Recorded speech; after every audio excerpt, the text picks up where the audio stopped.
Felt like it was 2-on-5 in the second half. They got a really good team, great home court advantage, another tough Big East road game. I thought we did some good things out there. I thought our youth really showed in the second half, second part of the second half, and their experience showed. We had 2 or 3 turnovers. We missed some free throws, which has been a really tough thing to watch. We're getting the ball where we want it, when we want it, how we want it, but you got to be able to finish, and I thought they did a really good job with their game plan, executing their game plan. It's a really good Marquette team. You guys are really blessed to have a team like this, and we're fortunate to have them in the Big East with us. But can't complain. We're 1-4. We're going to try to figure out a way to limit our mistakes. Mistakes right now are killing the Friars, and those mistakes start with me, so I got to do a better job with my group. Very frustrated. This was 100% a winnable basketball game on the road, 100% a winnable game. But they made shots when we didn't. They made free throws where we didn't, and they executed where we didn't in the last 8 minutes. All these Big East games are coming down to the last 4 minutes. And, they were really fortunate to win. But when you play at home, they took care of home business. And hopefully when they come to the dunk, hopefully we'll have a little bit more success.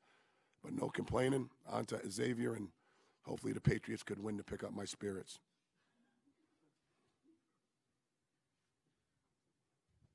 Coach, there was some question about whether Marcus was going to play in today's game. That don't mean nothing to me. He played. He played. He's a great player. He should be a first-team All-American, one of the better scorers in the country. We don't hope. We want the best players to play.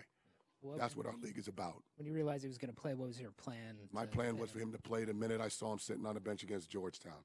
You don't want to play against not good players. That's why our league is really good. You prepare to play the best. And I'm pretty sure he's tough. I've had 3 back surgeries. He's young. He's 20. He's all right. Get to my age and have that shit.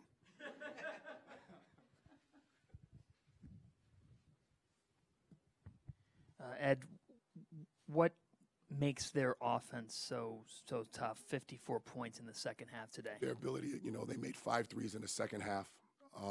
They have one of the more dynamic players in the country that has the ball. That is a great free throw shooter. That's a good decision maker. But the Hausers make them really tough because they can spread the floor.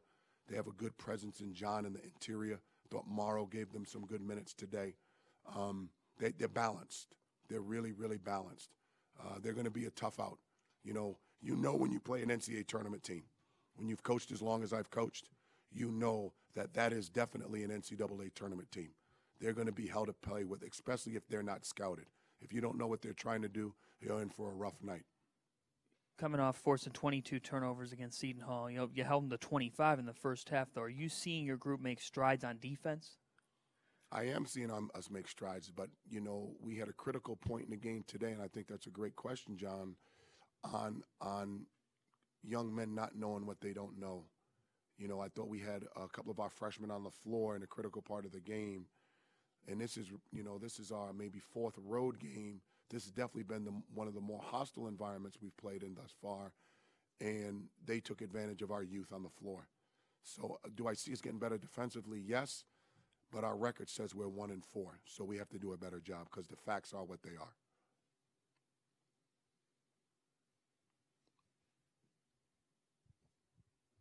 Ed, I know you were 1-4, but the offensive rebounds you guys had, 15 of them, it kept you guys in the game in the second half. Mm-hmm. About, that and how it kept you in. On the Big East, it's a physical game. If we had 15 offensive rebounds, that means it was 15 missed shots, and I don't know how many total we had, so we try to get a percentage of our missed shots as much as we can. We were 4 for 19 from 3, of which I would say of the 15 we missed, 11 of them were uncontested, wide open. Maybe you make 2 or 3 of those. I thought there was a key stretch in the game here. I think it was a 7-point game. We have a wide-open corner 3, miss. Hauser makes a 3 on the other end, game, set, match. I think we called timeout in that situation.